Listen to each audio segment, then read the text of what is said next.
Sir ডায়াবেটিসের চিকিৎসা এবং অপচিকিৎসা নিয়ে আপনার কাছে একটু জানতে চাই।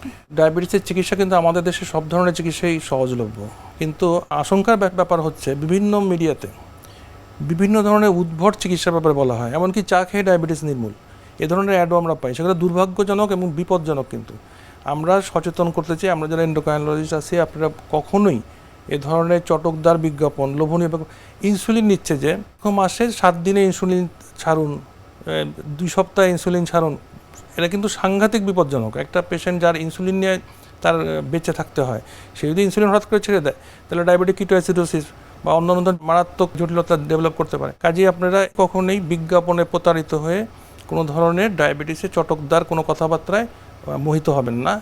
চিকিৎসকের পরামর্শ, বিশেষজ্ঞ চিকিৎসকের পরামর্শ মতো চিকিৎসা নেবেন। স্যার আপনাকে অসংখ্য ধন্যবাদ ডায়াবেটিস নিয়ে গুরুত্বপূর্ণ কিছু কথা আমাদেরকে বলার জন্য। আপনাকেও ধন্যবাদ এবং এনটিভিকেও ধন্যবাদ আমাকে সুযোগ দেওয়ার জন্য। সুপ্রিয় দর্শক, এতক্ষণ আপনারা দেখছিলেন এনটিভি নিয়মিত স্বাস্থ্য বিষয়ক আয়োজন স্বাস্থ্য প্রতিদিন এই অনুষ্ঠানটি।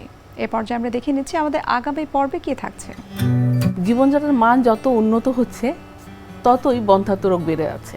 তো বন্ধ্যাত্ব বলতে যেটা আমরা বুঝে থাকি সেটা হচ্ছে যে একজন নিউলি ম্যারিড কাপল বিবাহিত জীবন 1 বছর অতিবাহিত হওয়ার পরেও যদি সে সন্তান লাভ না করে, অবশ্যই এর মতো কথা আছে যে সে উইদাউট এনি প্রোটেকশন, যে সে কোনো জন্ম নিয়ন্ত্রণ পদ্ধতি ব্যবহার করেনি এবং সে শুরুতেই বাচ্চা চাচ্ছে। তো 1 বছর দুজনে পাশাপাশি থাকার পরেও যদি তার বাচ্চা না আসে, তখন আমরা আসলে এটাকে বন্ধ্যাত্ব বলে ধরে নিই। তবে এখানে কথা আছে, বন্ধ্যাত্ব কিন্তু আবার 2 ধরনের। একটা আমরা বলি প্রাইমারি, আর একটা বলি সেকেন্ডারি।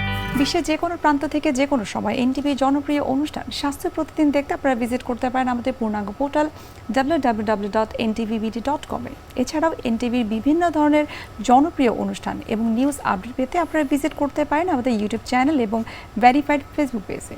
সুপ্রিয় দর্শক, আজ এখানে শেষ করতে হচ্ছে। দেখা হবে আবার আপনাদের সঙ্গে। সে পর্যন্ত আপনারা সবাই ভালো থাকুন, সুস্থ থাকুন এবং সবসময় এনটিভির সঙ্গে থাকুন।